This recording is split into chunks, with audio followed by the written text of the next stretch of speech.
Hey, reader, welcome to our podcast. This is Centaur, And Rythbryt. And Tiberius. and we are the TMAT team. This is the first of a new series that we're going to be doing, kind of what we're calling our Top 200 series. What we're doing is we're taking 10 categories of models from the Middle-earth strategy battle game, and in those 10 categories, we're finding the top 10 for the forces of good and the top 10 for the forces of evil. So it comes out to 200. Each of us had our own lists, and then we ranked all of the persons in the category. We then compiled the list, saw where they fell comparatively between them, and that kind of created the top list for us here at TMAT. And as a general idea of how this is going to work, we're going to talk a little bit about the list on the whole, and then of course giving commentary, reasons why we placed people where they were, and also the persons that didn't quite make the list because of where they fell on everybody's ranking. I'm really looking forward to this. I mean, we were initially talking about doing it when Tiberius had the idea for this series, and we were talking about sort of doing it in print, and just thought, oh, there's just too much to cover. The posts are going to be really long, especially when you include the counter thoughts that will inevitably arise when someone's really high-ranked hero gets ranked really low, or doesn't show up on the list at all, and yeah. Believe it or not, we don't agree on everything in this game in true sort of passionate fan fashion. So, just sort of talking through it all, it became apparent that doing it in print really wasn't going to work. So we're excited to try something new. It's fun to write, but it's fun to have some of these. This is the sort of stuff that we would be doing anyway and have been doing anyway, just sort of amongst ourselves. So I'm sort of interested to see how it goes. It'll be fun, if nothing else, for us, and hopefully maybe fun for some of you too. Or at least mildly enjoyable. Yeah. I guess it probably, the other thing we should make very clear from the outset is that some of the pieces that we do on TMAT are sort of more mathematical and, reasoned, for lack of a better word. There's a lot of bias Yes. in all of these lists. Yes. We all have models that we really enjoy using. We all have models that we think suck. And so, while we've tried to be objective and we tried to come up with stuff that makes sense and we have rationales for what it is, fair warning that there's also some irrational hatred that is filtered into these lists, or irrational love for the Balrog in Tiberius' case. And other people. Yeah, And sure. other people. See, they say, irrational. I just like to think of it as user bias. So here we are. That's probably fair. So, I'm looking forward to that. I think this will be fun. Do you want to, since this was your brainchild, Tiberius, you just want to give us a rundown of what in general we're doing? Yeah, so when I did, so ages ago, this would have been 5-6 years ago, I did a post for people who were new to the hobby, and I highlighted kind of a top 20 heroes that you wanted to do, and I had 4 different categories for it. So I looked at melee slayers, lumped good and evil together, took a very mathematical approach to it, who's kind of best points for cost as far as the damage you do, best shooters, snipers, best spellcasters, and then best secondaries, the unnamed guys, which have actually become more prominent in the new version now that most of them have Heroic March. Most of the named guys do not. So what I decided to do when I approached the rest of our team was, I was like, well, I feel like we need to do more. We need to talk more. And at first it was a greatest 50 list, because I was like, well, we can add a 5th category, and we can do good versus evil. And after very long and hard discussions, we decided to make it into 10 categories, and these are the ones we're going to cover. We got monsters, so top 10 list for good, top 10 list for evil. Requirement, of course, is you got to be a monster, right? So not monster-like. So no Gilgalads showing up in this list. You got to actually be a monster. And then we got the spellcasters. The requirement here is you just have to be able to cast a spell. You don't have to be able to do damage with it. So this allows people who, like Radagast, for example, who don't really do damage with any of their stuff. They can if they channel Nature's Wrath. But they're really good at other things. They can show up in the list. Then we got the snipers, which includes not only people who can shoot, but people who can use magical powers, for example, or potentially other rules. in order to do some kind of damage or really neutralize somebody with the way that they target things. So really just take someone out of commission. Whether it's doing damage or not doesn't really matter. Then we got a support class, because we had a lot of heroes that we really liked. We thought this was a really niche group of heroes. There are some people who, they might be able to cast spells, they might be able to do some damage, but really they're there in order to provide some kind of auric boost to their team. So we created a whole class specifically for them. We had a category, we didn't know what to call it, so we settled on big hunkin' things.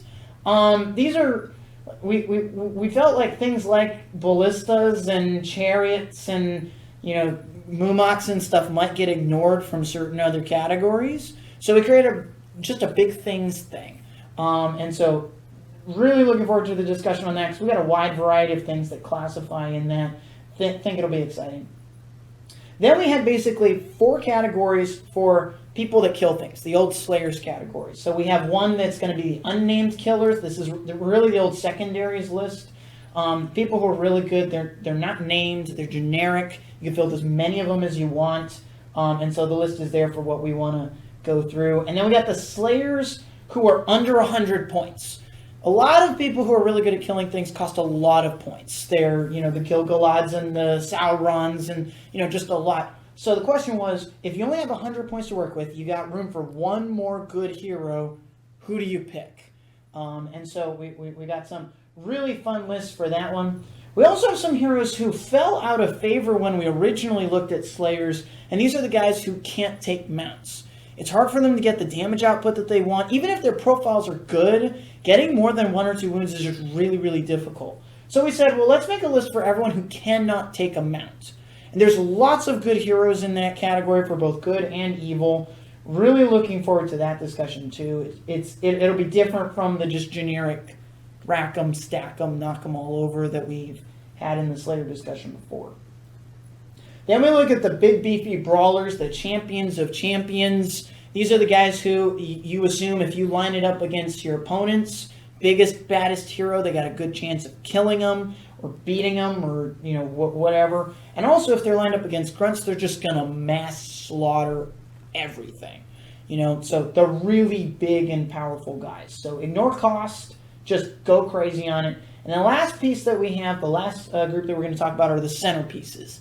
These are the models you add into an army. They provide some kind of boost to the army that raises it up a level. This could be because of, large battlefield-wide boosts that they have. It could be because they provide some kind of unique special ability that changes the way that the army is played. You're kind of you can't leave home without these guys kinds of guys.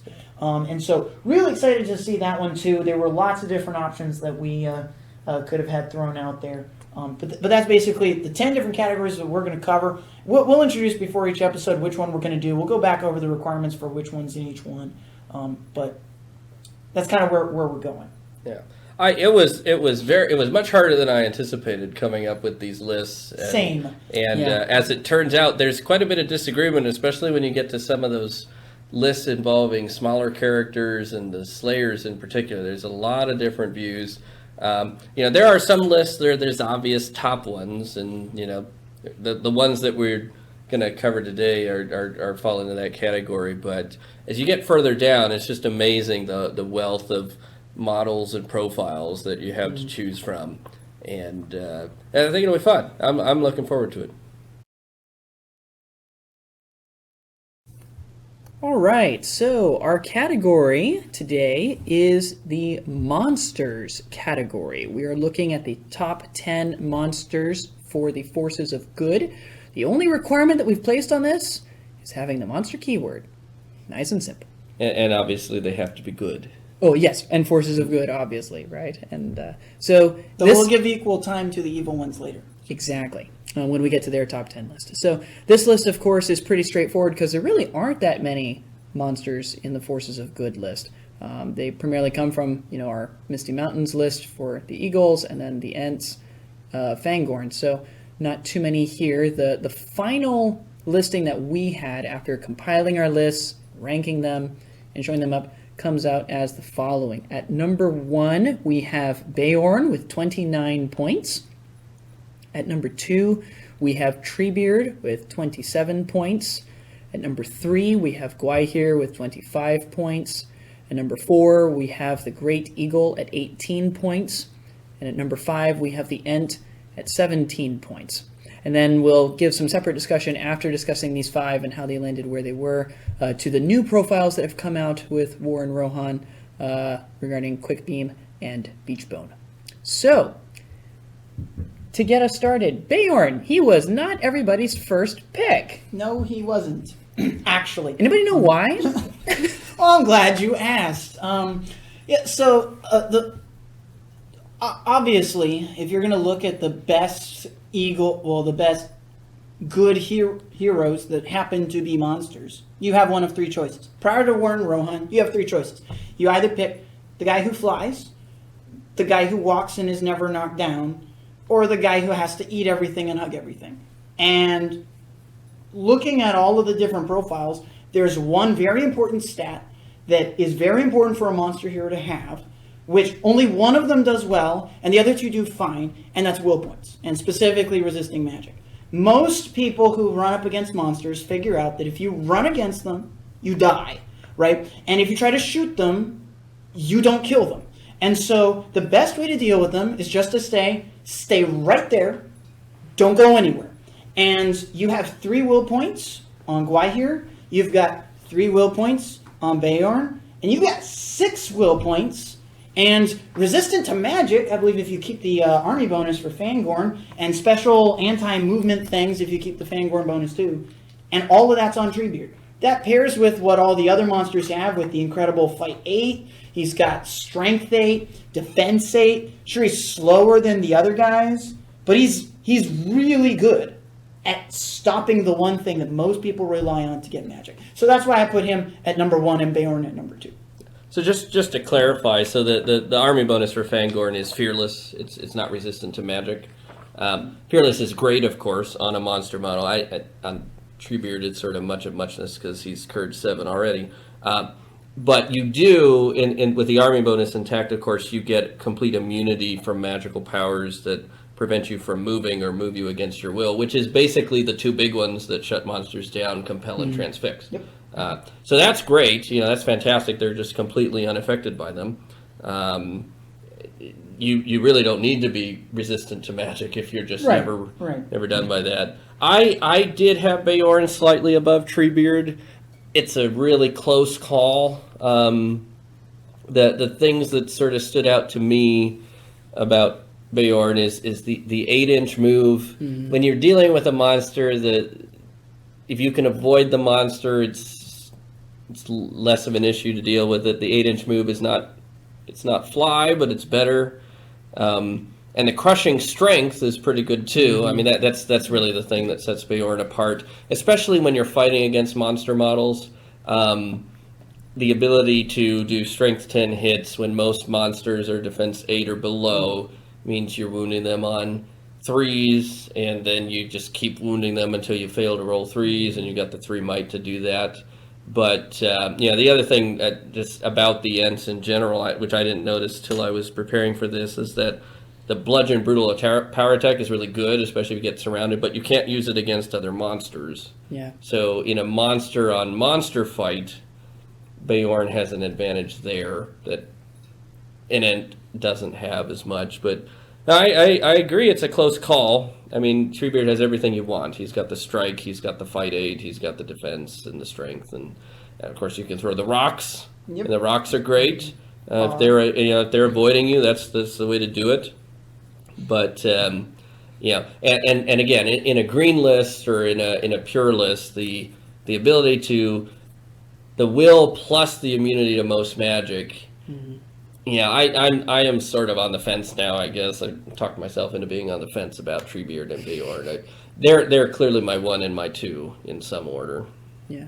I'm different from everybody else in this regard because Treebeard's actually my number 3. And I should probably preface by saying I love ents. In a world where I have an infinite budget, I would totally run 1,000 points worth of ents in a 1,000 point tournament.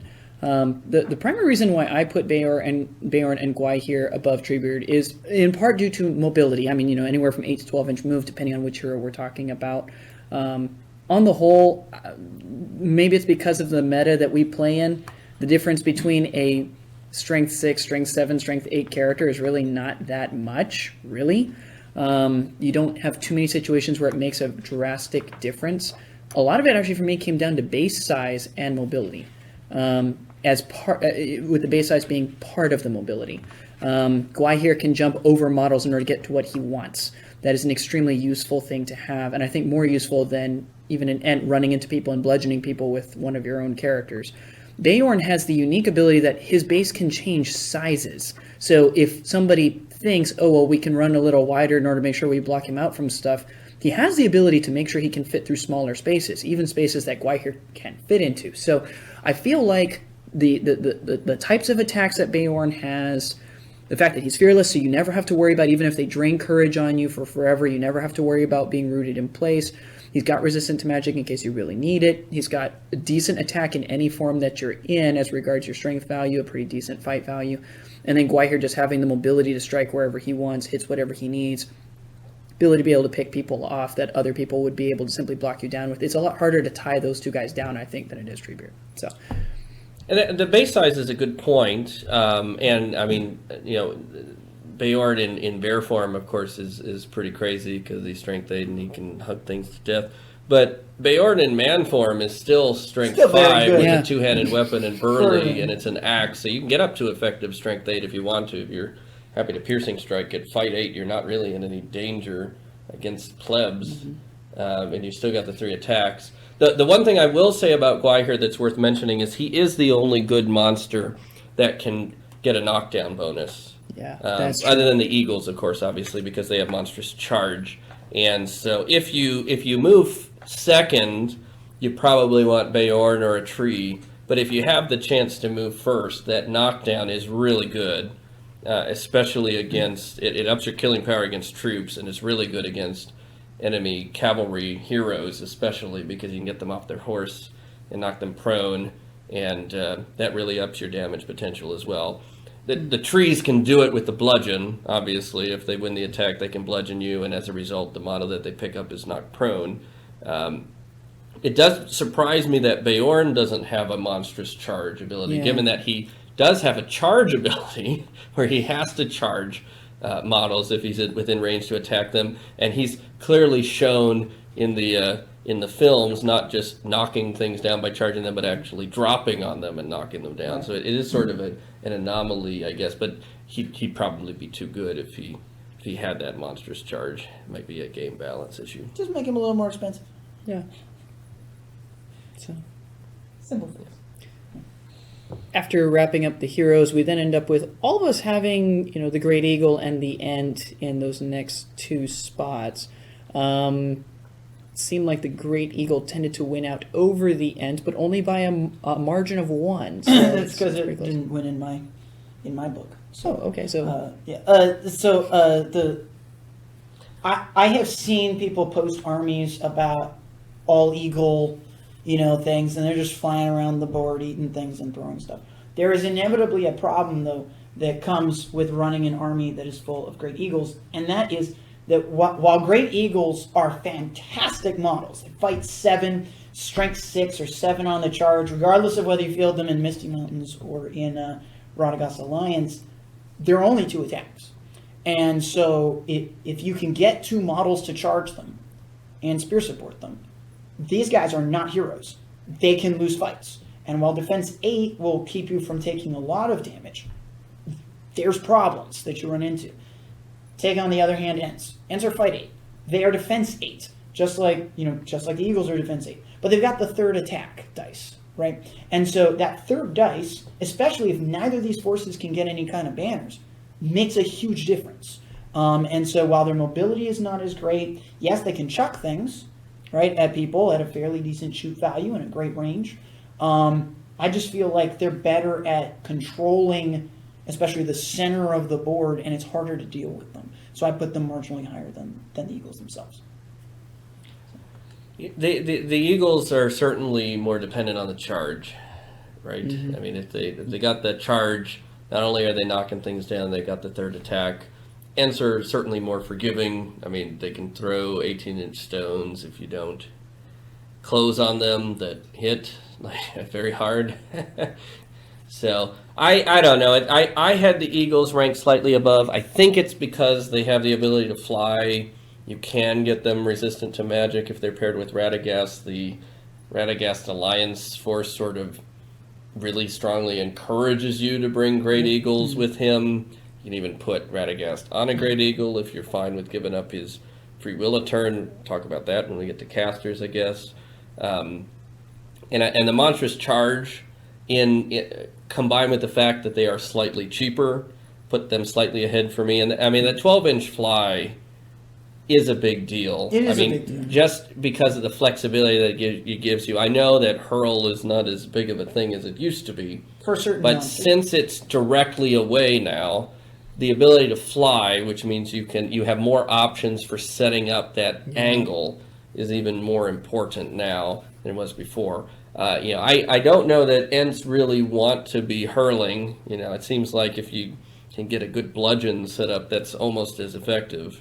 You're not knocking stuff down, but you're killing a lot more things. But for the Eagles, that charge into a hurl is a really, especially if they're a supporting part, or if you're just trying to knock them down, because, correct me if I'm wrong, but Eagles are strong enough that they're not going to be knocked over by a hurl, right? They Because will not. Yeah. They will not. So you Just can, have to say. you have more, the fly gives you more flexibility to line up the hurls that you can hurl into other Eagles combats to knock the models prone, so now your other Eagles don't have to worry about taking strikes. They can do attacks, double attacks, even if they got charged.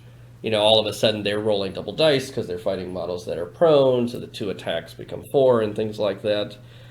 They seem more flexible, with the obvious caveat that an army of Ents that can throw rocks 18 inches is pretty flexible also. Yeah.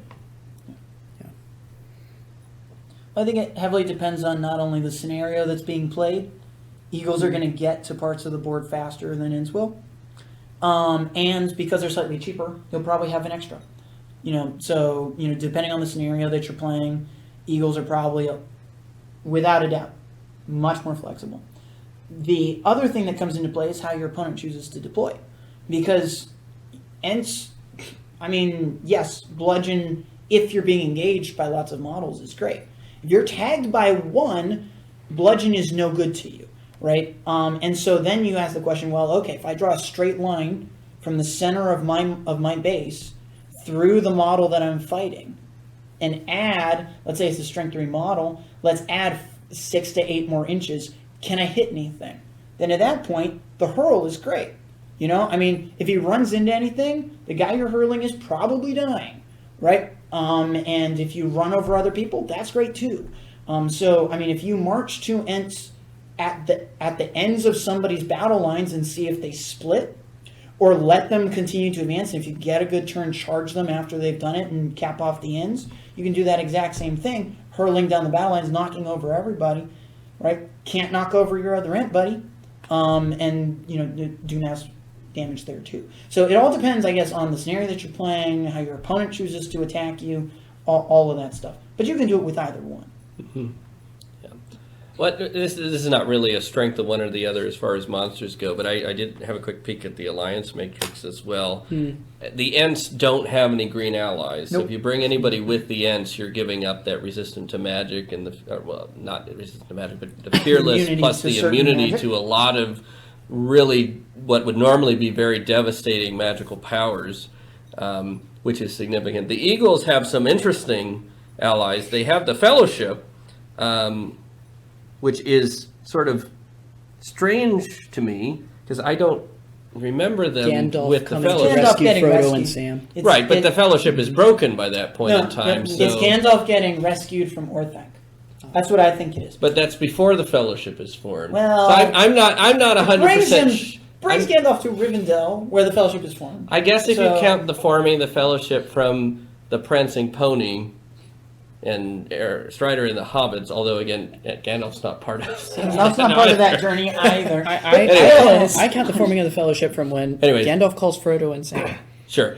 Book quibbles and movie quibbles aside, the ability to add a few eagles to a Fellowship force, That's it's pretty good, And then Thorin's Company, of course, the other obvious one.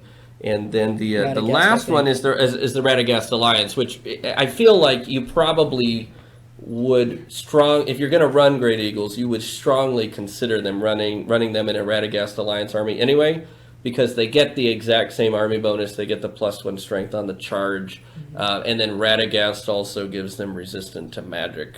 And it's always great to have a wizard, especially one who can ride a sleigh and keep moving, or even ride on an eagle. So yes, that's not an argument for ents being better than eagles or eagles being better than ents, but just from a sort of a list building and options perspective, the eagles do have slightly more available to them. I guess maybe that's too early to say that though, because of course the ents got a bit of a power boost. It did, In the Warren Rohan supplement that just came out. So Warren Rohan added 2 new profiles, one for Quick Beam and one for Beachbone. Rythbryt, do you want to kind of talk a little bit about what those new Sure. profiles look like? Yeah. So Beachbone is the more of the combat oriented of the two. He's got your typical ent profile. Well, no, I guess he's got a boosted hero ent profile. He's so basically Treebeard. Yeah, he's very similar. He's got the fight 8, which is a step up from your regular ents. He's strength 8, defense 8, like all ents are. He's got the 3 attacks and the 3 wounds. Courage is 6, which is standard, a little bit less than Treebeard, and then 3 might, 1 will, 1 fate, which, anytime you can add extra might in an army, you can go from 3 might to 6 might. I mean, that's a huge jump, especially in an army like Fangorn, where your ents really do benefit from having a pure force, since they don't have any green allies to go with. He's got a couple of nice additional things. He's got the bludgeon that sort of characterizes the ents, where he can pick up a model that's in the fight, and not a monster model, but anything else that's not a monster, and he basically thwacks people on the head with it and does strength 8 hits every time he attacks to the model that he's picked up and then the model that he's attacking. And if he succeeds in killing the model that he attacks, he gets to keep doing it until he fails to kill something, or he runs out of things to kill, I guess. Which, obviously, side point, if you're doing bludgeon and you're fighting a mix of heroes and warriors, you probably want to start bludgeoning with the warriors so that you have a chance at killing them. Well, pick up a hero and bludgeon exactly right. You pick up the hero and bludgeon with bludgeon all so the warriors. every time with you the hero. go and smack a warrior, you're also getting a chance to damage the right. hero. That's obviously Walk what off you some do. fate. Even better if the hero is mounted, because they are, of course, instantly dismounted if you do that. So that's like the holy fabulous. grail of all things. Grab Aragorn and start thwacking him around. Beachbone has a pretty good chance of doing that, because he's got the heroic strike with his 3 points of might. Not that at fight it you need it too often, right? but But when against, you need it, you need it. Right, against somebody like Aragorn, who's got extra might and can strike as well. Yeah. It's better than nothing. I mean, Aragorn's got the Elven-made weapon, probably, so he's still slightly better at it. But we'll talk a lot about Aragorn later. He's a really good combat model. If you choose to use Beachbone with just your generic strikes, he also gets to re-roll failed to wound rolls against or Orc, Goblin, Uruk-hai, and Isengard models, which, that's sort of situational, but the re-rolling failed to wound rolls in the abstract is great, and it makes him really dependable, given that he's already wounding everything on, Isengard infantry is going to top out at defense 6. Same thing for Orcs and Uruk-hai, unless you've got a weird hero like Shagrat in the mix, you're going to be needing 3, so re-rolling any 3s that you don't get makes him a very dependable damage model if you go the traditional strike method as well. If you're only fighting 1 or 2 models, and it's not really worth bludgeoning, you could just go with it that way and have a pretty good go with them. It also actually encourages you not to rend, which, the traditional cop-out for monster models taking on enemy heroes is just to rend them. I wound you on 3s. But same problem you have with the Balrog normally is like, the Balrog is a great model, strength 9. but he's going to rend and probably wounds on exactly the same thing, right? And the same thing is true for Beachbone for sure. I mean, you could rend enemy heroes, or you could just hit them, right? The normal ways, double your dice if they're trapped, right? And re-rolling any fails. I mean, it's absolutely brutal. It's absolutely brutal. And that is the nice thing that Ents have, is that they have, because you have Bludgeon, right? You have Bludgeon plus Rend plus Hurl plus Barge. So you've got a lot of, plus generic strikes. Mm-hmm. So you've got a lot of options available to you when you're dealing with combat. Eagles can do most of those things. They can't Bludgeon, obviously. You can Rend, you can Hurl. But because they got the monstrous charge, if you end up charging, you almost want to just fight normally because you don't get the extra dice. When you're using a brutal power attack from a knockdown, you only get the generic dice from your attack. So, anyways, the other Ent, the new one from Warren Rohan, is Quick Beam. Quick Beam has your generic Ent profile: fight 7, strength 8, defense 8, 3 attacks, 3 wounds, courage 6, with the 3 might, 1 will, 1 fate. He's got Fearless built in. I don't know that Beachbone has that. He might, and I just missed it, but. Now that's really nice, if you're taking an allied force, you take Quick Beam, you take Treebeard. They both got Fearless. You don't have to. Treebeard's got Fearless, right? Treebeard doesn't have Fearless, but he's got Courage 7. He's got Courage 7. He should be and 6 will. So if Treebeard is failing to charge things, you're doing something wrong. Ours are just a really bad day. Right, but he's got Heroic March, which is very thematic. For the Ents. No strike, so you don't want to just throw him against any big-time hero willy-nilly, but I mean, defense 8 with 3 wounds and a fate point, he's got a decent chance. He could survive a turn like that. But the March is really nice if you're going a pure force, because it just increases the amount of options that the Ents have. You can still stand there and you can still throw your rocks if you don't want to engage, but if you have to get somewhere fast in a really objective-based game, for example, now you can move 9 inches with your Ents, which is sort of a terrifying prospect. Well, it's not just that, but Quick Beam himself is also move 8. And so, That's all the other Ents are moving 9, but he's moving 11, which is almost like flying. And, of course there's situational differences, but, it's basically like flying. So he can go advance guard if you need to just get out there in front. He's not going to outpace everybody by too much, right? If you need to get into the middle, he can really make sure you're marching there and you're going to get there. And if the enemy delays, you camp out and throw rocks, have a good time. If the scenario requires you to be in the middle, or you just use it to continue to power on through to wherever they are hiding. And it's really, really powerful. Great addition to their team. Yeah, no, I'm really excited about these 2 new Ent profiles. In a world where I have an infinite budget to spend on the hobby, I feel like, regardless of what the sculpt looks like, these guys would definitely be willing to add to the force, because I think they really bring a lot to the table. Toward that end, if we were to rank these 2 guys amongst the other 5, where do you guys feel like they would fall? Does it change your rankings at all for the other characters? Well, obviously, I would have both of these named Ents over generic Great Eagles and Ents, because they've got might and they've got some extra bonuses, and good special they're really good. Yeah. The difficult thing for me is I would keep them obviously below. So I have Beorn first and Treebeard second.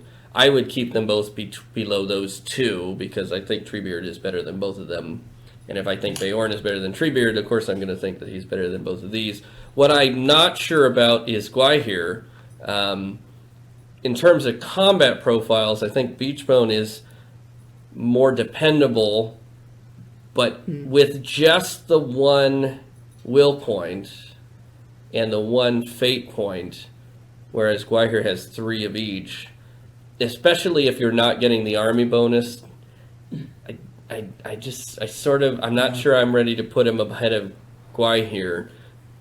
But I also feel like in the right circumstances, he's loads better than Gwaihir. If Gwaihir's not getting the charge, you want Beachbone in that spot, because he's the fight 8 with the strike and with the 3 attacks base. So, I don't know. I would probably, just out of respect for Gwaihir, I would keep him at number 3. with Beach Bone 4 and Quick Beam 5, but I'm not 100% sold. And with the march, Quick Beam is the only hero monster on this list who can march. Yeah. Because his combat stats are that good, I don't know. He could, in the right circumstances, he may be better than Gwaihir, but that's, now that I'm saying it, that's probably anathema. That's probably a bridge too far. That's probably too far. Yeah. My inclination is that Gwaihir is going to be better than both of these guys, and the primary reason for that is not only the will points and not only the fate points, but the fact that he's got heroic defense. Both of these guys are great, and against the vast majority of foes, they will probably suffer no damage. Maybe a wound or two here and there, but there's the occasional hero, the Aragorns and the Azogs of the world, who will be like, oh joy, let me have it. And they will charge into you and they will strike, and you'll be like, well, I guess I need to strike, except I'm Quick Beam and I can't. And then they'll be like, I'm wounding you on 3s or I'm wounding you on 4s because you're hero models, and they'll just obliterate you. Like one turn, flash, bang, pop. And if you're Gwaihir and you see that guy coming, you're like, well, my 2 attacks are not going to do this. Pop a heroic defense, we live for another round, we get help. Right? And so I think not only out of respect to how long Gwaihir has been a dominant and wonderfully powerful hero, I think also for that he just gives you that extra bit of flexibility that the other 2 are just lacking. Yeah, I think the big thing for me too is that Gwaihir's threat range is extremely high. I love Quick Beam's 8-inch move. I think that is just insanely terrifying on a character who has a strength of 8 and 3 attacks. With Gwaihir, though, and this is things people tend to forget, the barge ability means he could have, potentially, a 12-inch fly, run into a model, barge the model, continue moving. His actual threat range is farther than that. And in my mind, I just find that to be a lot more useful, personally. The extra attack, getting him up to those 3 attacks on the charge being what it is, sure, that's also there too. And obviously a lot of this also is tied to, again, you want to charge with these guys, so I grant that. Truthfully, I don't really feel strongly against putting any of these monsters really high or really low. I like all of them. So while I put Beorn 1 and Gwaihir 2, Treebeard and Beachbone are probably 3 and 4 in some order. Probably Treebeard 3, probably. Though I don't know. I mean, the reroll for failed to wounds covers an insanely large amount of forces of evil armies. Sans, Haradrim, and Umbar. I mean, you're basically, and the Easterlings obviously, and Khand. Like you're there. It's somebody in their army list at some point. So I feel like they offer an awful lot. As to where exactly they fall, I don't know. I would exactly rank them. Both of these 2 new models are obviously very good if you're playing a game or you're at a tournament where it's good versus evil. Right? I mean, evil does not want to face faster ents. Normal ents are bad enough. Faster ents are horrible. Right? And if one of those heroes is going to basically wound you on every single dice that he rolls, that's even worse. Right? So they're both great heroes. I think if you're playing good against good, though, I'm not sure that these guys are going to be better than any of the original 3. Yeah. Sure. They're definitely going to be good. Glad you had them. They're ups over the normal ents, and they're not that much more expensive. But I'm not sure that they bring that much more to the table besides the extra might. Right. And that's, of course, going to be useful. Yeah. And your point about heroic defense is a good one. And it's worth noting that all 3, Beorn, Gwaihir, Treebeard, they all have the same heroic actions that they can call. So they all called strike to strengthen defense. So they've got a good amount of coverage between them, and it allows them to be terrifying in more than just it's not only that they can kill you in combat, but they've got a lot of staying power to them as well. Welcome back. So we're going to turn to the evil monsters now. This is a slightly longer list. There's actually quite a few evil monsters. Most of our list consists of hero monsters, but as we'll get to a little bit later on, there were some generic monsters that got some votes as well. Well, I guess one generic monster that got some votes as well. We'll talk about that one when we get down to Tiberius's portion of the list. But not really any surprises at the top. In first place, it was a pretty clear first place, is a tie between the Balrog and Sauron in some order. Third is Smaug. Fourth is Bill the Troll, making a surprise leap. Fifth is a tie between Gullivar and the Goblin King. Quite a few points behind the top four. So the Balrog and Sauron had 28, Smaug had 22, Bill the Troll had 19. And then Gullivar and the Goblin King fall down to 11. They were not, I guess Gullivar was on all three lists, but in very different spots. Kind of lower. The Goblin King was missing from one of the lists. Below them with 9 points in 7th place is Birder the Troll from the Angmar list. 8 is Tom the Troll from the Three Trolls list with 8 points. And then at the end, tied for 9th, the Dragon and the Mumak War Leader with 6 points each. Also receiving votes is the Gundabad Troll, just the generic troll from the Azog's Legion list. With war sides. Right. Well, okay. With the war sides. Specifically right. the war side. Okay. We can have that discussion too, I guess. Guess whose list that one was? We've got the Mortar Troll Chieftain at 12. The Watcher in the Water also at 12. And then Shelob below them at 14. And the Cave Drake was the last one to receive some nominations as well. So it's sort of an interesting list. I guess the place to start is probably at the top of the list. Sauron, the Balrog, Smaug. If you're thinking about evil monsters, these are the three that I think everybody would really come to mind first and foremost. I mean, these are, in the Balrog's case and Smaug's case, they're enormous models. They capture your attention wherever you are. They're iconic. Sauron is a smaller model, but he's 2.5, 3 times larger than any infantry model, so he's still going to stand out. If you do a nice paint job on it, give him some lava and stuff, he'll stand out even more. So let's start there. Centaur, you had, what was the order in which you had these? Yeah, so I put Sauron first, followed by the Balrog, followed by Smaug, which may sound funny because, Smaug is his entire army. He's 750 points, which is sometimes the point limit for an entire tournament, or 700, whatever maybe. Yes.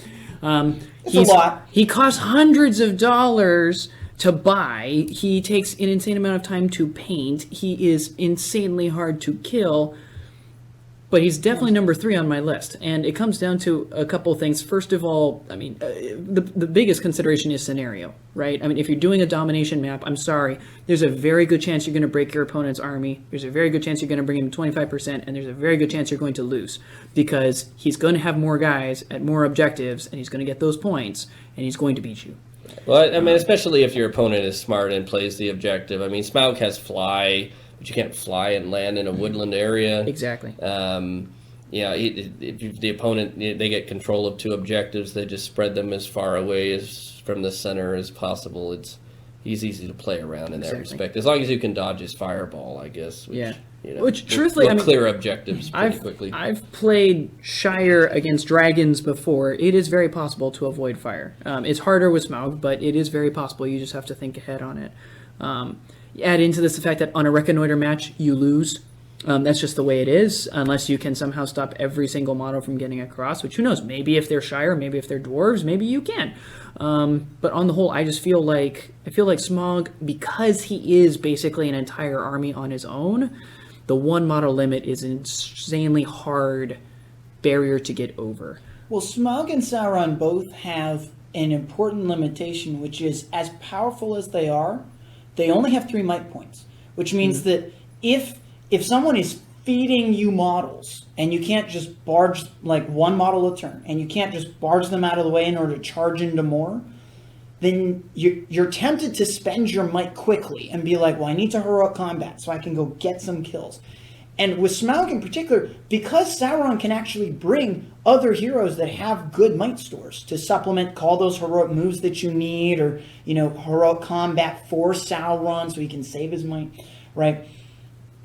You just don't get that with Smaug. You've got 3 might. You're not moving first. He's going to tie you down with some little grunt and then move everybody else out of the way. You can't breathe fire anymore this turn. Can't cast any magic to root people or bring them closer to you. You're just so limited. And so I think working around him is easier than dealing with some of those cheaper really powerful monsters.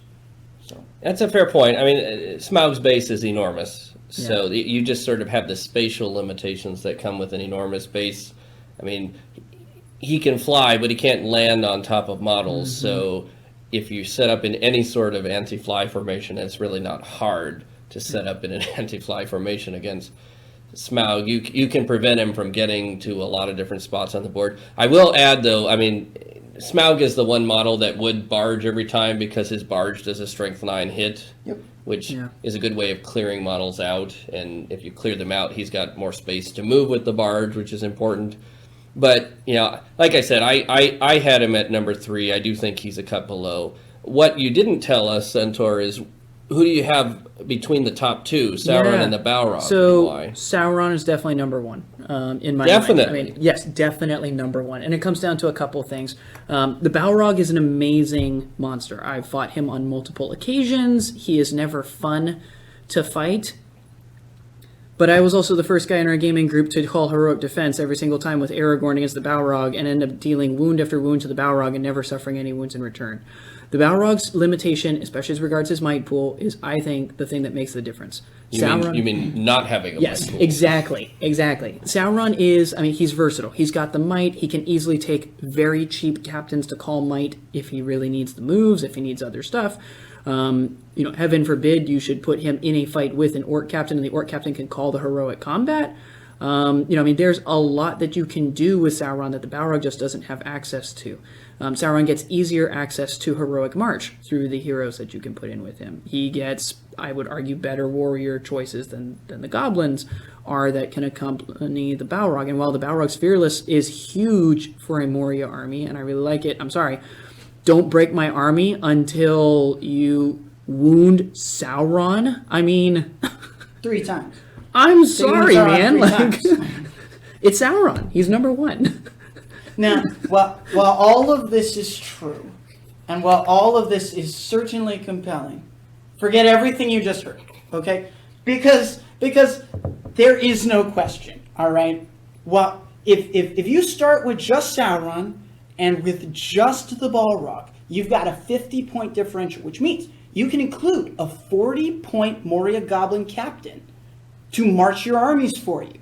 And that's all included in the cost of Sauron, right? So while, yes, you can include lots of people to call heroic marches to get Sauron across the board, you can also do the same thing for the Balrog, and you can include 2 of them for the same cost as 1 guy to march Sauron across the board. You also get free heroic combats. So yes, the Balrog does not have might. He never has to call strike, though, because he's fight 10.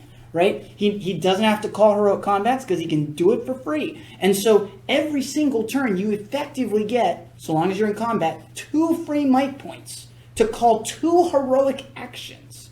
And when you do beat things, you can race around to the side and you can start hurling stuff. And I know Hurl got all kinds of nerfs and stuff for most models. It's not as good to do it with those strength 6 kinds of models anymore.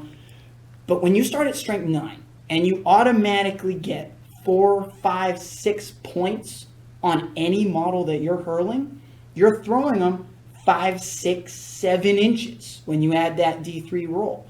And that, from experience, using the Balrog, it is fun, it is exciting, and it is game-changing. You pick up a strength 3 model, start with that +6, you get that extra 3, you're throwing him 9 inches.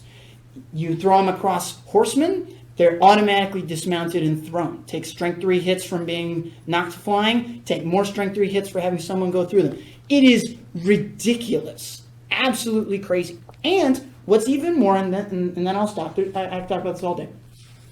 While Sauron is incredibly good and has great ways of dealing with Auric heroes who sit in the 3rd rank, the Balrog can stand in his own 3rd rank behind all these goblins that are in front of him and say, let me look over the lines here and lash you, and bring you, Círdan, away from your defensive point. Now, Círdan's, of course, a hard one, because he's probably got blinding light up, right?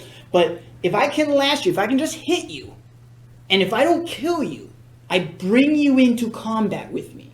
And if I'm in the 3rd rank, you're probably trapped, because you probably can't back up into my ranks of goblins.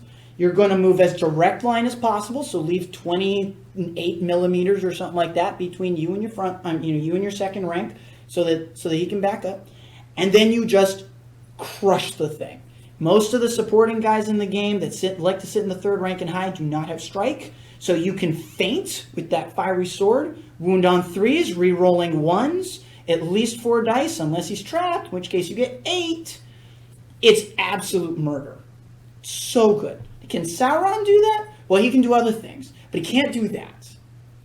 And that's why I put the Balrog.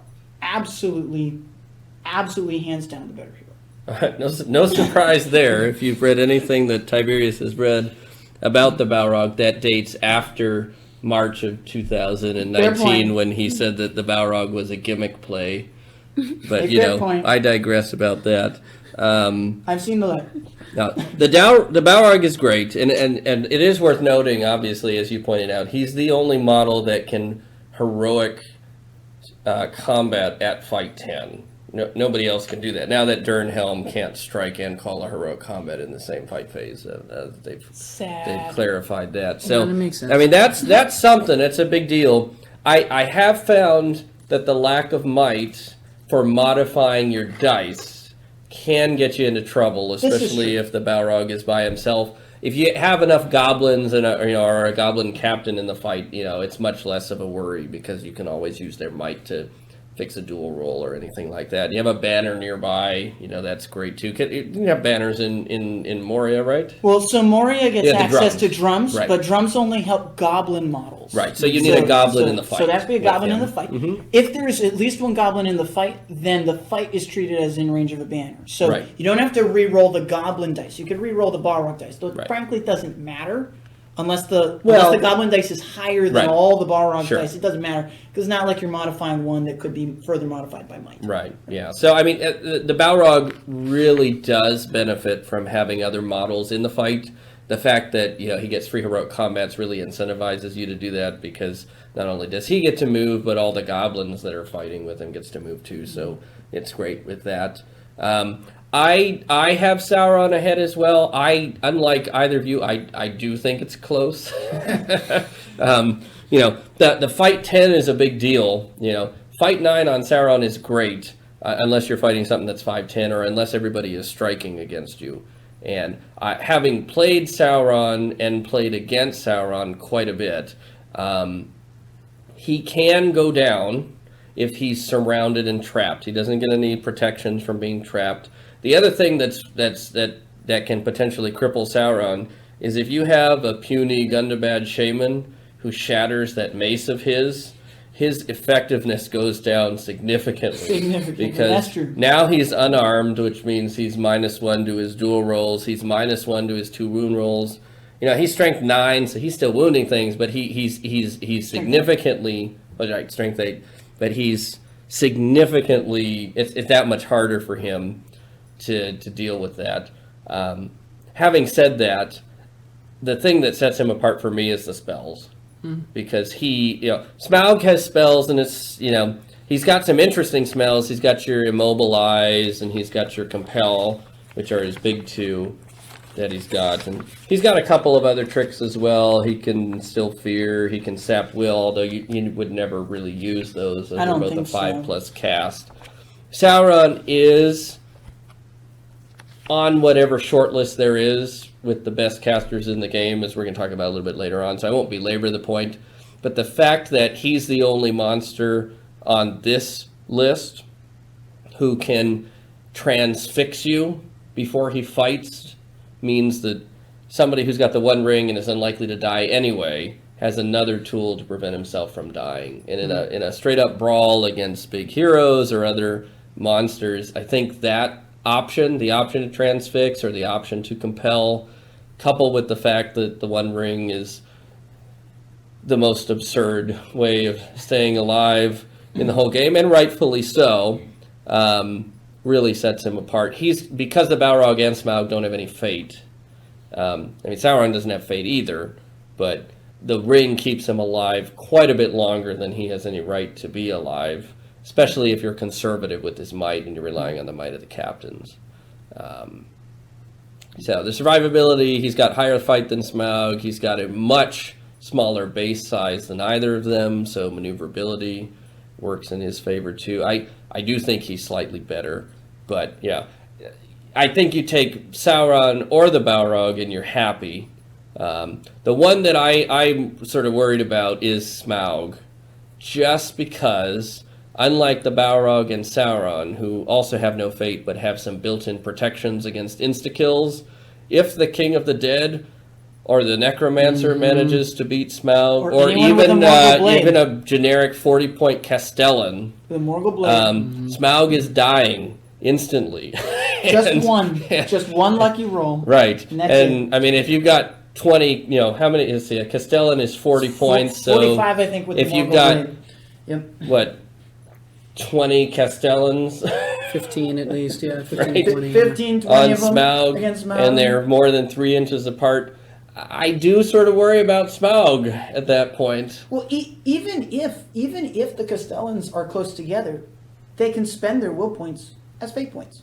Correct, So, right, yeah, I mean, right. So, Smaug has yeah. to literally charge as many of them as he can and just keep stepping on them, as it were, in order to try to kill them Right. off. And even then, it's just like, well, let me burn 6 of my 10 or 12 will, however much they have, trying to block these things. And Now, it's just I know that's a niche list. You're never going to see the 40 Castellans. That it's the fact that he costs so much. He's got the no fate, and he's got no army around him.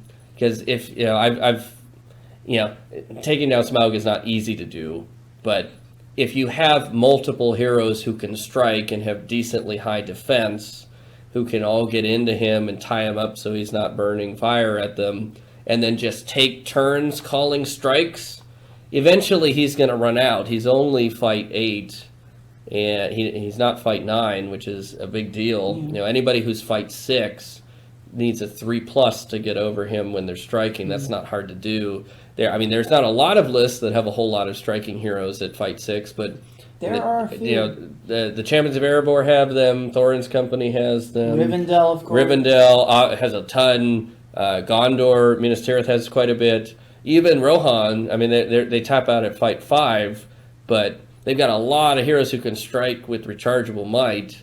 And if Smaug is only fight 8, you only need a 3 to force a tie, and then you just started whittling them down. Now he's really tough. He's got an awful lot of wounds to chew through, and of course he's got that strength 9 barge, which is that would be a deterrent against Rohan. No one wants to charge a monster with horses that can do a strength 9 barge, because they're not going to be on horses after that. But target oversaturation is a big deal for him. He can only, at most, wound 4 things a turn, unless you've got your opponent does you some favors and starts clumping things up in range of your fireball. So because of the huge base size and all that stuff, I think the Balrog and Sauron are more durable, and I think that matters, and they're a little bit more flexible as well. So, all right.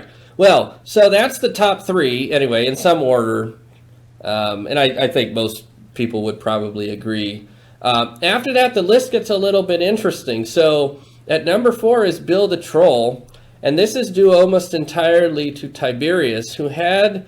Tell us go ahead and give us your rationale. Give us your top 5 Okay. for evil monsters, because your top 5 is not conventional.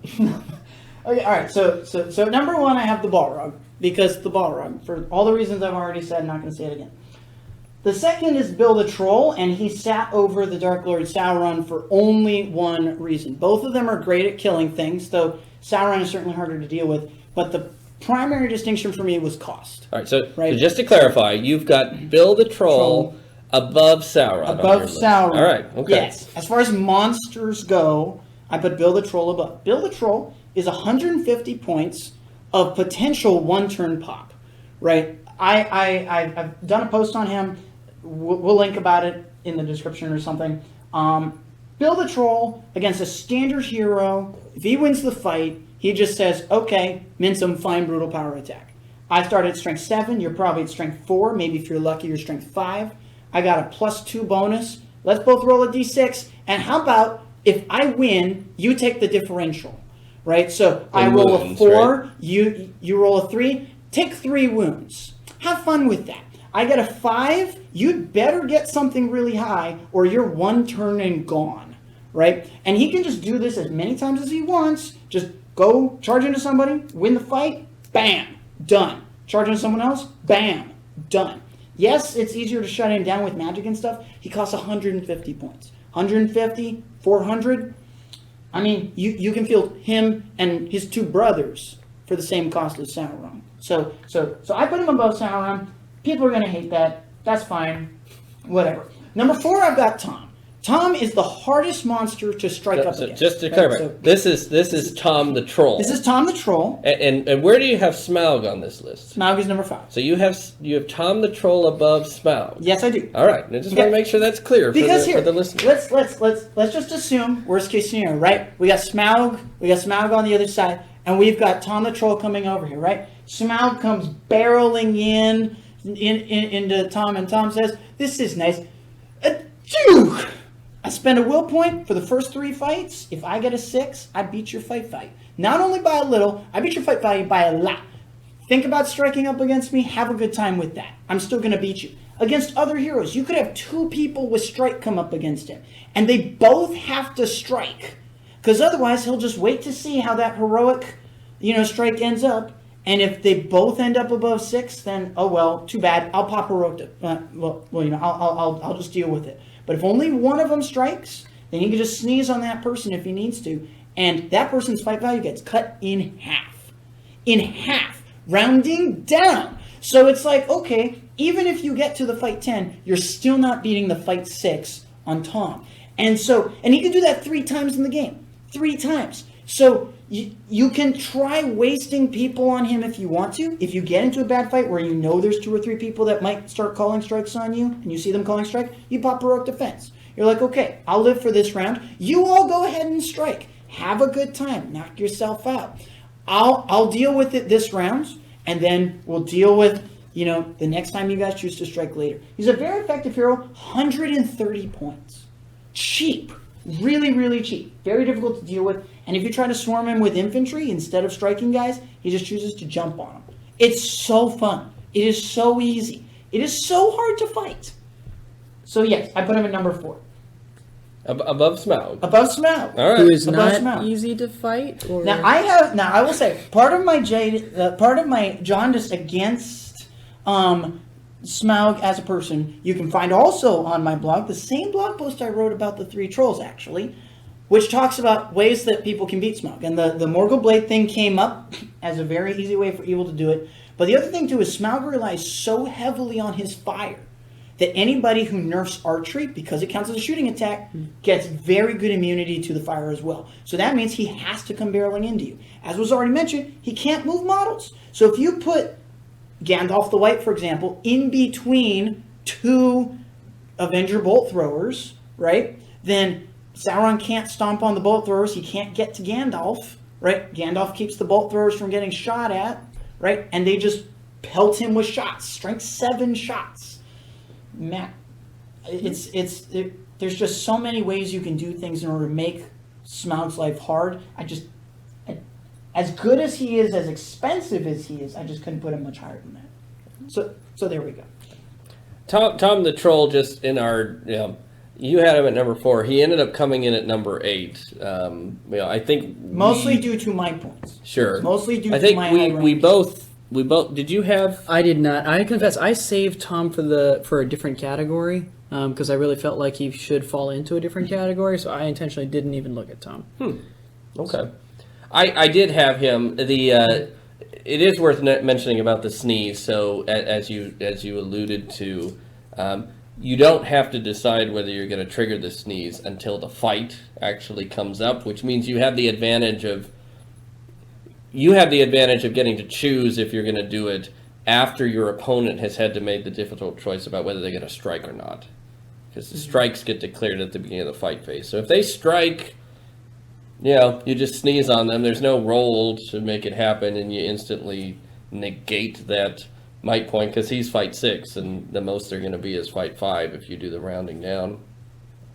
that's a nice thing, right? It's really hard to challenge that. He's great at equalizing. He is, however, just ways to deal with him. I mean, he is only defense 6. He's defense 6. So he does not like being shot at, especially by crossbows or Avenger bolt throwers or anything that's strength 4 or above.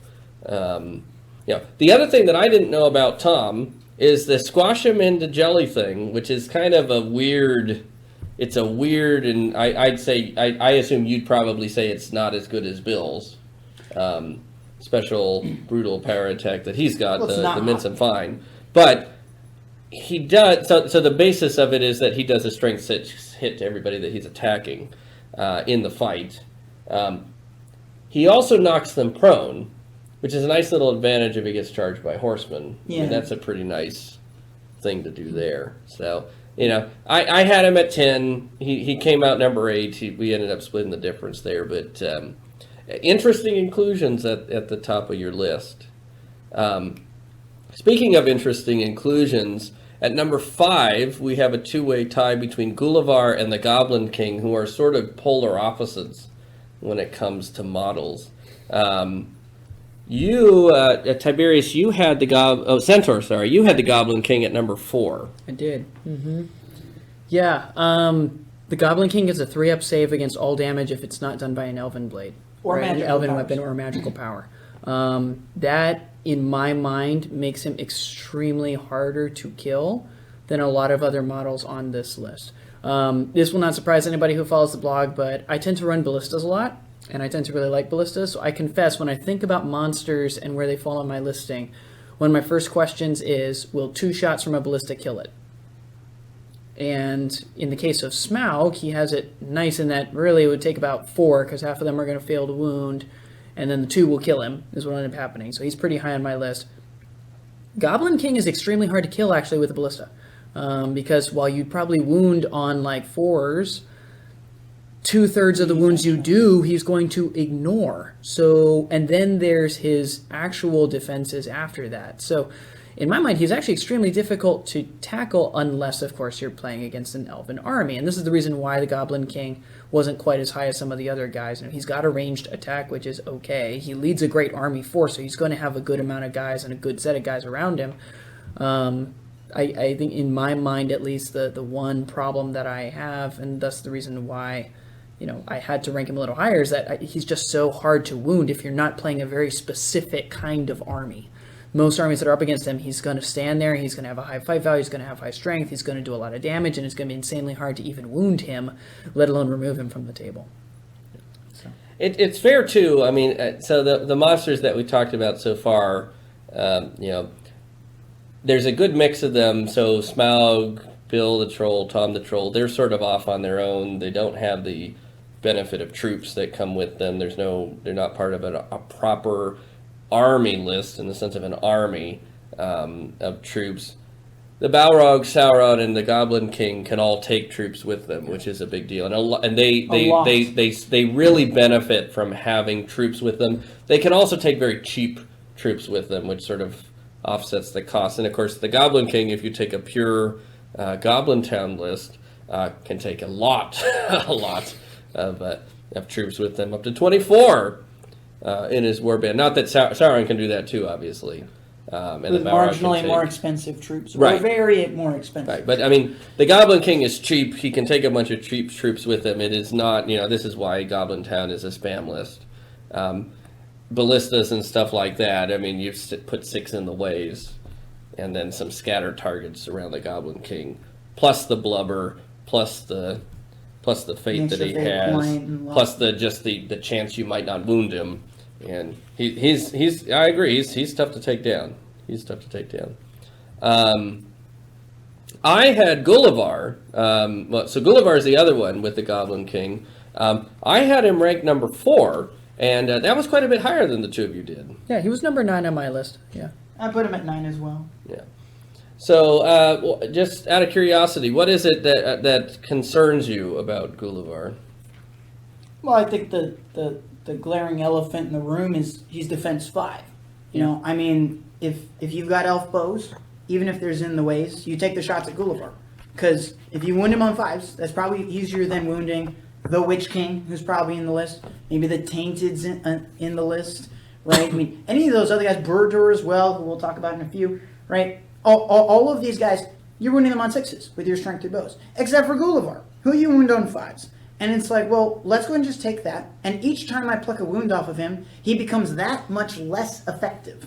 And, yes, he's got fly, he's got the monstrous charge. He's a spirit model, which is great for Angmar. But to me, I mean, there's just that element of fragility that's just a little risky when running him. Now, he made my list, right? He's number 9. He's a really good hero.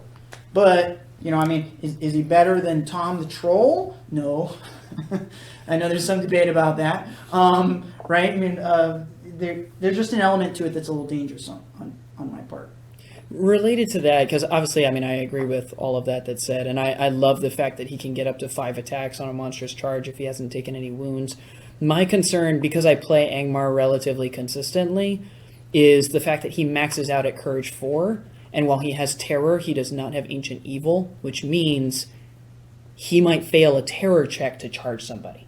You mean Fearless? Yes, Fearless. that's right. Yeah. And I think, doesn't Ancient Evil ignore terror that you get No, from I don't other think stuff? so. I don't think so. I don't think But in any so. event, yeah, Okay. the fact that, and this truthfully is just an Angmar problem, especially now that we're living in the what I will call the post-Angmar shaman phase, because Angmar orc shamans don't have fury anymore.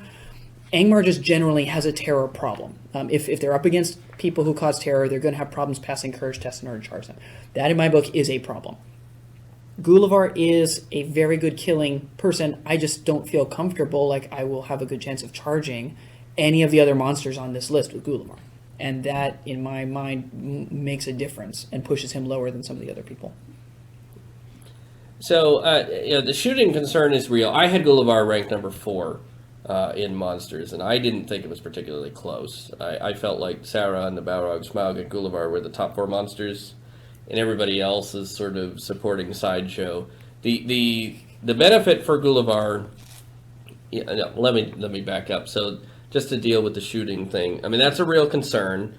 Having said that, if you've seen the model for Gullivar, you correct me if I'm wrong, but you can't target his wings, right? You cannot. So If that's all you can see. the actual No.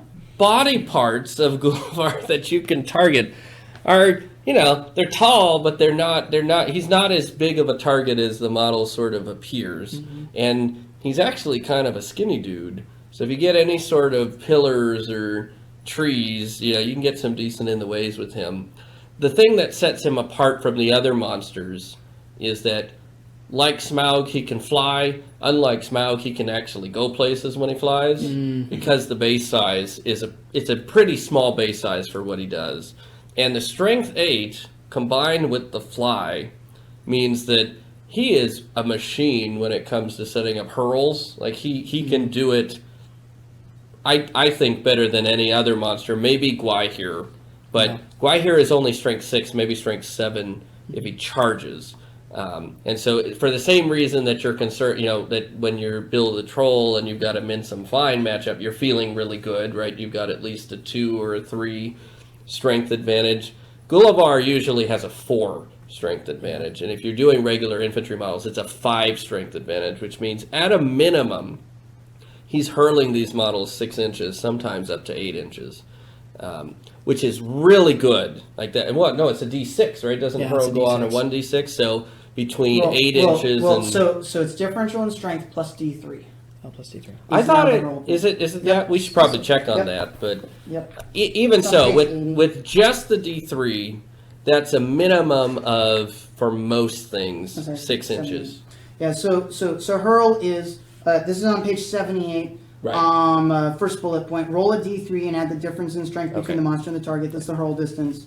Then you draw the imaginary line that runs through center of base to center of base, which is important for Gullivar because Gullivar isn't in the center of That's his true. base. He's offset, which adds all kinds of things when, like, optically, when you're like, oh, the hurl is going to be fine. It's like, well, no, actually, it's not. Right. So Important, as the Green Dragon reminded us recently, to make sure that when you're setting up a hurl with Gullivar, you make sure your opponent understands where the line is while you still have time to to set up the hurl. So no surprise. The other thing that's great about Gullivar is that, and it's worth mentioning about Gwai here as well. I don't know that we did, but a heroic combat with fly is scary. It's very scary. Because you can attack something that's 12 inches away, potentially further if you've got a compel that goes off beforehand, where you move a model another 3 to 5 inches closer. Then Gullivar flies 12 inches, and now he's fighting this model.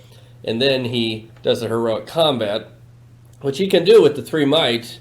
And at fight 7, if the model you're fighting can't strike or is out of might or has been transfixed, or compelled, which quite they can't call any heroic actions, you can if you can dispatch that model, you've now got another up to 12 more inches of movement that you can do. So he's really good at any sort of mission where you've got to move around. Domination. Or even the alternative domination one. What's that capture one where they control. The capture and control one. You have a model that flies reconnoiter as well. The ability to fly and then heroic combat, even if you're not moving into another heroic combat, is huge. The other thing that sets him apart from Sauron and the Balrog and Bill the Troll and Tom the Troll, not Smaug, is that like Smaug, he's got monstrous charge. Or the equivalent of monstrous charge. So it's not just that you're flying, it's not just that you're strength 4, it's not just that you're fight 7, it's not just that you can heroic combat, but when you're moving into these combats with your 4 attacks, or ideally 4 attacks, you get the knockdown, so plus the charge bonus, so it's 5 dice, 10 dice to wound if you win the combat. At strength 8, you're going to be wounding an awful lot of things. And then, of course, when you do wound, you're regenerating your own wounds, which it keeps your attacks up and your courage value up. So the last thing in his favor is he's not quite Tom the Troll cheap, but he's pretty cheap. At 200 points and a Hero of Valor, for the point value you're spending on the Balrog or Sauron, you can get an entire warband with Gullivar. And maybe even a Barrow Wight thrown in as well. And of course, Gullivar with a Barrow Wight is a very terrifying. That's scary on a different level. Right. One other important thing to note, which we haven't really covered with any of these other ones, if you include the Balrog or Sauron or Smaug, unless you include another hero of legend, they're probably your army leader. Right. And Sauron is always your army leader, just by virtue of being right. Sauron. Just because of who he is. Right. Which means that apart from the fact that they don't have any actual fate. Getting points for wounding the enemy army leader against those guys, it can be done, and fairly easily. Gullivar is a hero of valor. You include the Witch King in there, whether it's designed to be an actual combat model or just a cheap low 100-something point caster or whatever to sit in the 3rd rank. You can be as reckless as you want with Gullivar, and it doesn't matter if Gullivar is removed from the table because you're still not coughing up any VPs for it. Right. On the other hand, he can go and hunt those army leaders that are trying to stay away, the Denethors and the Theodens and stuff, who don't want to get locked in, necessarily quickly, and just go and hunt those. And yes, if Gully loses, that's bad, but if he wins, that's huge. Right. Yeah. And Angmar actually has a surprising number of heroes of valor because the 2 named wraiths are heroes of valor, as is Birder the Troll. Now, you probably don't want Birder being your army leader for reasons we'll talk about in just a minute, but. You have a lot of flexibility there. So the one thing about Gullivar that is important to know is he doesn't have heroic strike. Yeah. So you do have to be selective about who you're targeting and when you're targeting. So if you got a hero with strike, you probably want to wait till they're low on might, or preferably out of might, or until you've got a transfix or a compel off. Where they can't call that, right? Or paralyze is, of course, the dream scenario. And Gullivar will absolutely, monstrous charge plus 10 dice to wound with an auto win on the fight. That's against a paralyzed model. You're going to kill a lot of things with that. He'll kill a lot of transfixed things. You don't even have to be paralyzed. But that is the thing with him. We mentioned Birder the Troll. He's number 7. He came in just below Gullivar and the Goblin King. Let's see. He's pretty high on my list. He sits as number 5 on my list. He did not make my list. He was number 8 on yours. Yeah, I had him at 8. Go ahead and give us, Centaur, why don't you give us a rundown on Burger? So again, I tend to play Angmar, so I confess there are going to be some people that are going to be on other people's lists that are not going to make mine because I just don't play with them as often, and I confess when I put together my list, I forgot about some of the people that ended up showing up on other people's list. Burdor, however, would still be at least in my top 6 or top 7 regardless, and it's quite frankly the fact that he's a 110-point killing machine. The guy has a pick, so you can piercing strike if you really want to. He's got the strike strength combo. He has a really good starting fight value, so you're probably forcing might points out against you, and you still have the ability to strike back. He's one of the few monsters that has a chance to strike back. So, I feel like he brings a lot to the table, and he's got some support abilities with orcs around him. That's not really the reason why he makes my list. It's really just that for relatively cheap, cheaper than most heroes that can challenge him, especially forces of good, human-esque sort of heroes, for less points, he's pretty killy. And, his 3 might points will get him pretty far into any fight. Access to 30-point banners to help you out? You're in really good shape. Yeah. And Burdor is somebody who you're really incentivized to hunt heroes and monsters with him because, of course, he gets a 6-inch banner effect for a turn if he manages to kill, which is a nice thing to have. The other thing that both Gulavar and Burdor, I feel, really benefit from the list that they're in. If you've got a pure Angmar bonus and you've got orcs that cause terror, it really helps to keep things off of them.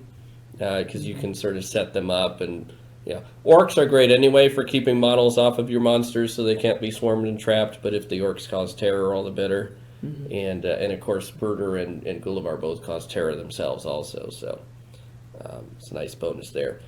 We talked about Tom the Troll. He came in number 8, so that leaves us with the 2 that tied for 9th. And these are very different models.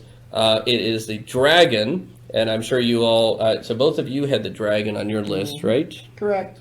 And I'm sure you'll probably want to talk a little bit about the upgrade choices and builds with your dragons. And then the other one is the one that can't be customized and is as expensive in points as all the other ones, and that's the Mumak War Leader. So why don't you tell us a little bit about your dragons? So first of all, let's say the upgrade you should always take, no matter what, on 3. 1, 2, 3. Wings! Okay, getting the fly is huge. Otherwise, your dragon will run around on the ground doing nothing the entire game because smart people will stay away from him, or they'll cough up a single Rohan warrior or something like that. That and all dragons have wings. It's literally as simple as that. Just play a game without it, play a game with it, and you'll never leave it home again. It gives you so much potential, and it gets you that earlier access to that fight 7, strike 7, 4 attacks. It's just crazy good offense. And if you have to plod 6 inches a turn before you can use it, you're going to be like, well, hang this, I want something else. And then you look at the wings upgrade and you're like, well, that's perfect. I'll take that one. Now, I am curious because I have a feeling that we differ on what the second upgrade should be. We do. And I assume that we both have a second upgrade. Oh, yes. Okay. No. You take the tough-eyed, hands down. Yeah, we do. Getting up to defense 9, getting up to 9 wounds, especially since you're going to be taking courage tests for each wound that you take. It's a really good idea to just not be taking wounds. And that defense 9, while obviously it's not going to make you immune to, siege weapon fire and stuff like that, for most models it pushes them to 6s and then something else, which is really good. I think that the Tough Fight is a great upgrade to take if you're running the dragon as your army leader.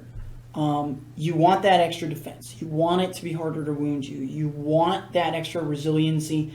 And then at that point, okay, my 3 will points are going to be saved to pass courage tests. I don't really want to have to use it to stop magic. I want to make sure I stay because that's really important to me. A lot of people argue in favor of Breathe Fire. I think Breathe Fire is a perfectly good upgrade. You get it to use it 3 times. It looks really good on paper. You get to use it 3 times. Oh, and did I mention, you have a great shoot value, but if you can't shoot, right? If you're being charged by things or if they've got an anti-shoot bubble, that 50-point upgrade is wasted. And every time that you want to shoot, you have to spend a will point, which means you're that more likely to fail a courage test. So I actually prefer to have the Worm Tongue upgrade on mine.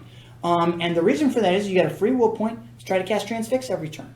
That fight 7 is good, but you do not want to get into a strike-off with multiple enemy heroes. Your dragon will go down. And I know that both Centaur and I have done dragon fights before. Fights where I'm using dragon, fights where he's using a dragon, right? Never dragon against dragon. Maybe we should rectify that. In those kinds of fights, anytime you're fighting someone who's got 2 people who can call a strike, you're in a really tough place with a dragon. With the Worm Tongue, you can say, and this guy I'm about to charge is not going to do that to me. Let that fight 7. Same thing you get with Gulavar when he's fighting someone's Transfix. Let that fight 7 work for you, and it's just so much easier. I do see the advantages of taking the higher defense, and I think it's great. I personally prefer the Worm Tongue. I prefer taking the Mumok War Leader over both of these things. I plumb forgot that model. The dragon is not was the only one in the top 10 that didn't feature into my list, and he's a great model. I'm sort of shaded by him because the last time I faced a dragon, I dispatched him pretty easily with my dwarves. That has nothing to do with the dragon itself. That has more to do with the army that the dragon was in, which didn't have enough models to deal with the dwarves. It was really fun, though. Yes, no, it was good. It was good. Yeah, it was good. The Mumok War Leader is the only monster on the list, and it is a monster. We did confirm beforehand that if you read the rules for war beasts are in fact monsters. So this one is fair. Although Centaur confirmed for us that the war beast of Far Harad is actually a monster. There's no T in it. So, make of that what it is. It is the only one in this list who can kill things in the move phase, and who isn't capped. I guess Smaug is also not capped if you use the barge option in terms of the number of attacks. But most monsters realistically going to be wounding up to 4 models a turn. 5 perhaps for Gulavar if he charges, or Sauron if he's throwing Chill Soul. Or the Balrog on a heroic combat. Right, the Balrog on a heroic combat, right. But most, any of them on a heroic combat can do more. But in a single... But he's always calling. Sure, right, yeah. But, most of them are capped. Even with the Balrog, realistically speaking, you're not going to kill more than 9 models a turn, and that's assuming you kill somebody with the Fiery Lash. And that's the upper end of realistically. Also have a combat to be involved in. Usually the Fiery Lash thing backfires, right? Because if you kill the thing with the Fiery Lash, then... Well, if you lash with it on the charge... Right, if you lash with it on the charge... It's actually worse, because if you don't kill the thing, then you drag that one model into you and you don't get to charge another Correct, stuff. right. But theoretically, if you're lashing stuff that you wound very easily, then you can lash something, kill it, charge another stuff. Right, yeah. So something like that, 9 is the upper limit. Sauron is going to be maxed at 5. Smaug, however many models are stupid enough to charge into you and you barge them. Gulavar, if you set up a hurl correctly, any of these, if you set up a hurl correctly, you can do it. The war leader is the only one that can actually mash an entire army in a turn before it ever starts to fight. There are dice that are involved, but they're relatively small numbers of dice compared to most of the dice that you have to roll to wound. There's no roll-offs involved other than the roll-off to move, which he has an advantage on. More about that in just a minute. But there's no dual roll, right? It's just you move through the thing, you roll to wound them. Because he comes with the Tusk weapon upgrade, you're rolling 4 Strength 9 dice to try to wound. Against even elite troops at Defense 7, that's a single 3 on 4 dice. The odds of you getting at least 1 3 on 4 dice is something astronomical, like 95%. It's an absurdly high number. And so that you just sort of mash things, and then you finally get to the fight phase. And because the Mumok War Leader's Mumok is fight 5 and not fight 4, as long as you're not fighting something elite like elves with elven-made weapons, you have a pretty good chance of winning that fight because you're rolling so many dice.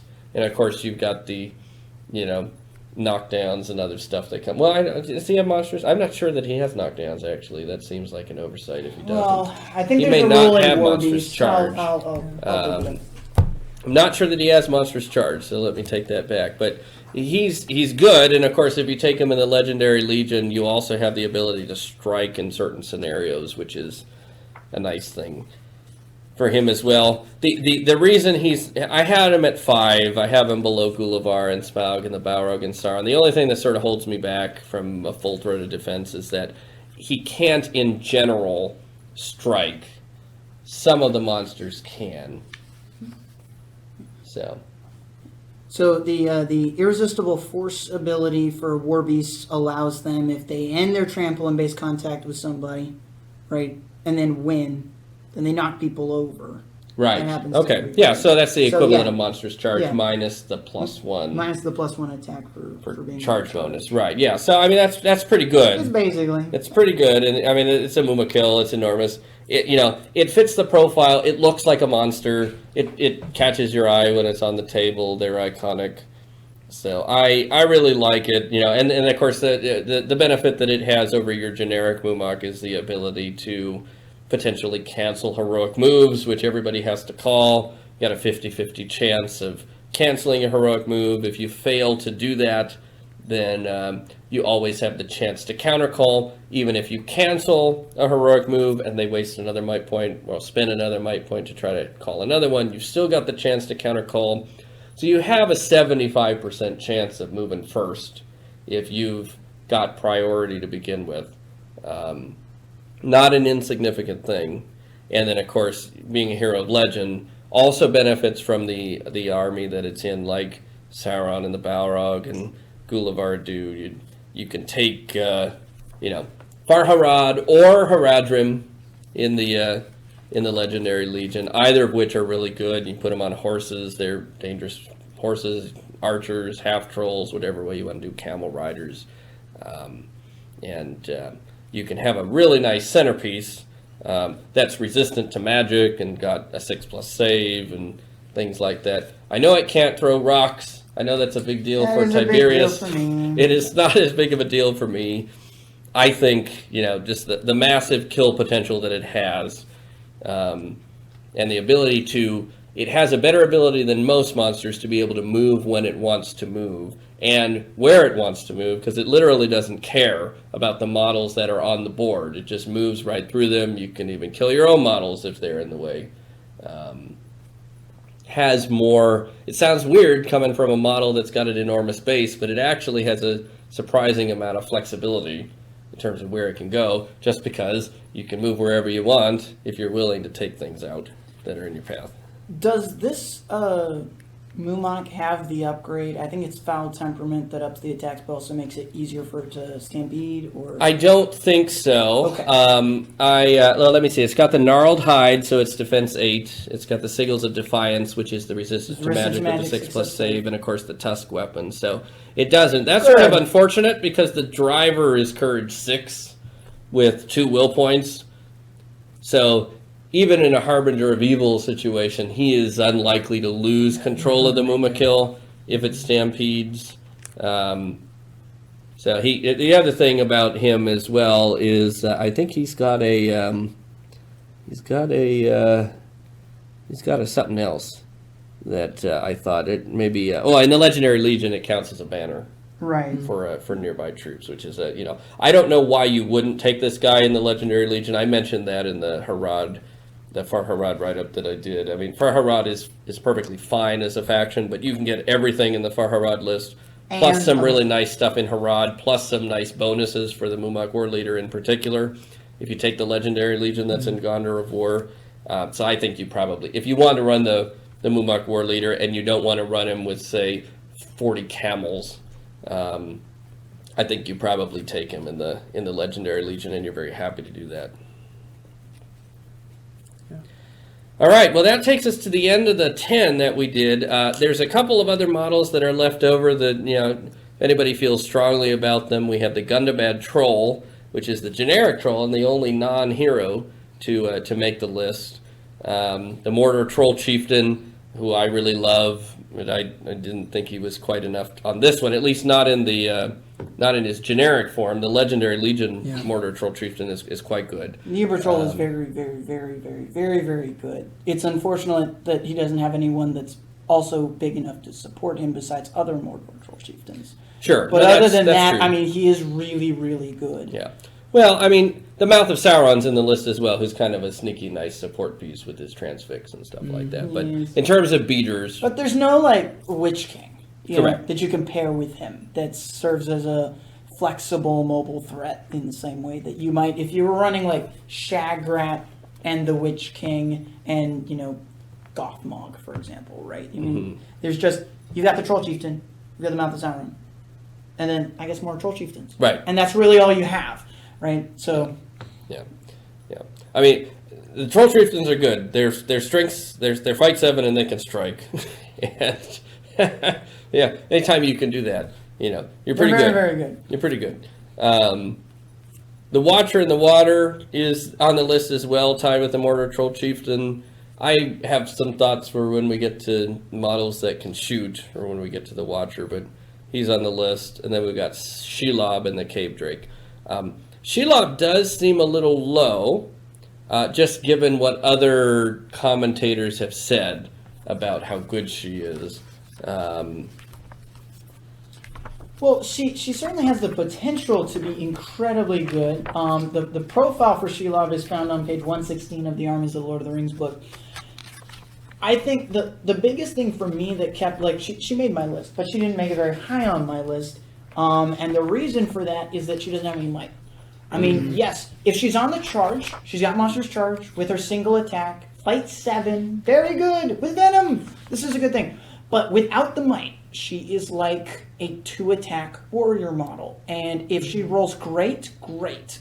And if she rolls poorly, you'd better have a banner nearby. Because, I mean, yes, she's got lots of wounds. Yes, her defense is good. But she's got no fate. She's got no might. It's take whatever comes, deal with it when it arrives. And that's really rough. Yeah. Really, really rough. It is kind of ironic. I mean, so yeah, the 1 attack is an issue with her.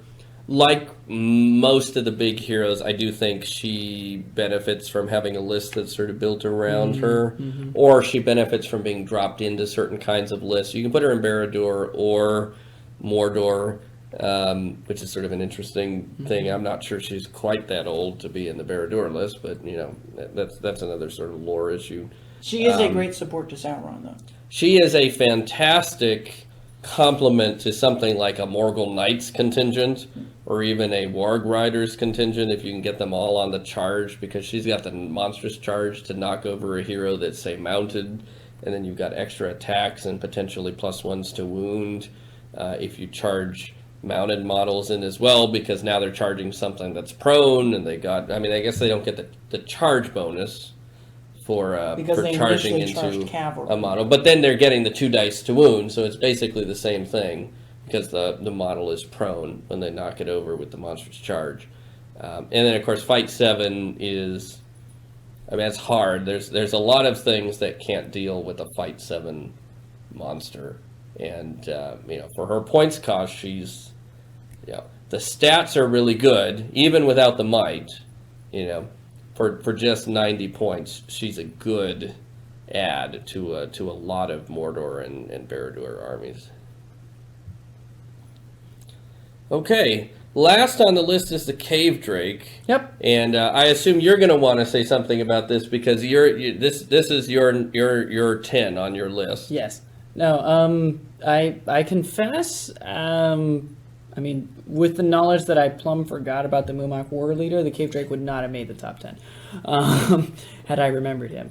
I think, at least to some extent, the Cave Drake is kind of passed over because of the fact that he kind of shares space basically with dragons and other cool creatures from Moria. And Moria, of course, just has a lot of access to monsters. But you get a decent number of attacks. You get some other kind of useful niche abilities alongside him that make him a little more difficult to tackle than other people. And for 140, 150 points, somewhere around there. Yeah, 150 points. He's a good number of attacks at a high fight value, and I really like that. And the fact that you can combine him with Moria is huge, because you can have large swarms of guys running around. Oh, and then there's also a Cave Drake. So Yeah. I do think the drop, because he drops from a hero of valor where your dragon is to a minor hero, To a right? minor, So yep. he's definitely not as efficient of a choice when it comes to a spam list.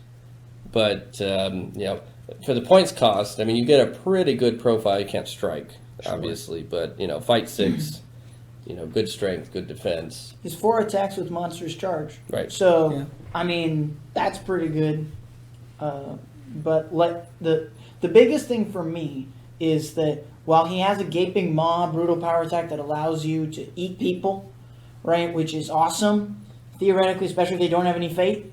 I mean, it's a beautiful thing. If you're attacking man-sized model that doesn't have any fate left or doesn't have very much, he's fast. He's not that much faster than other models, and he doesn't fly.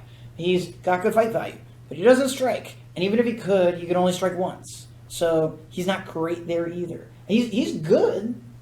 But he's not great. He's not going to make the top 10 for me.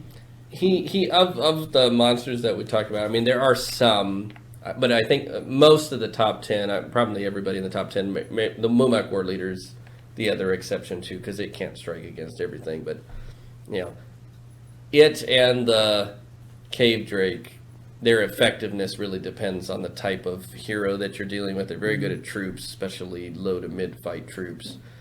And against heroes who can't strike or who ran out of might to strike, they're very good as well. But against your big beefy heroes, they're both going to struggle to deal with them. And you really want your monsters to at least present a threat to heroes like that. I guess Gulavar fits that mold as well if you're not supporting him properly. So, and Shelob as well. So, but yeah, all right. Well, that's taken us through that list. It's a little bit more discussion than we had on the good side, but I think that's appropriate given that the forces of evil have so much going for them. I think that's going to wrap up our discussion on monsters here today. Yeah, I think we did enough. I think we covered everything In more or less adequate detail. Yeah, you didn't get anything in on your Gunabad trolls. I did not. I'll save that discussion for another day, perhaps. Follow-up post. It's a troll with 4 wounds, What else is there to say? And a great starting fight value, and +1 to wound on an already probably wounding on 3s. Yeah, is that top 10 though? That's the question. Yes, the wounding on 2s is good for top 10s. Anyway, please do not forget to like, comment, subscribe. If you think we've forgotten a very important piece, or if you think that one of the monsters that we listed, probably for evil more than for good, didn't really get the showtime that it required, please say so below. Be kind to me. My thoughts on this are probably a bit more unconventional than others. You seem insecure in this moment. I am absolutely confident that I made the right decision, and I am absolutely confident that everyone will disagree. So he's challenging the trolls. So bring out your inner internet troll and comment below on my choice of trolls, and yeah, I couldn't resist on that one. All right. Our next discussion is going to be on spellcasters. So the discussion on good and evil, we got a pretty good spread across everybody. Really looking forward to that. There will be some very, very fun discussions coming up about spellcasters in our next one. Yes, a topic near and dear to your heart. Near and dear, right up there with throwing weapons. Oh, you did? I did. Okay, well then. Ciao.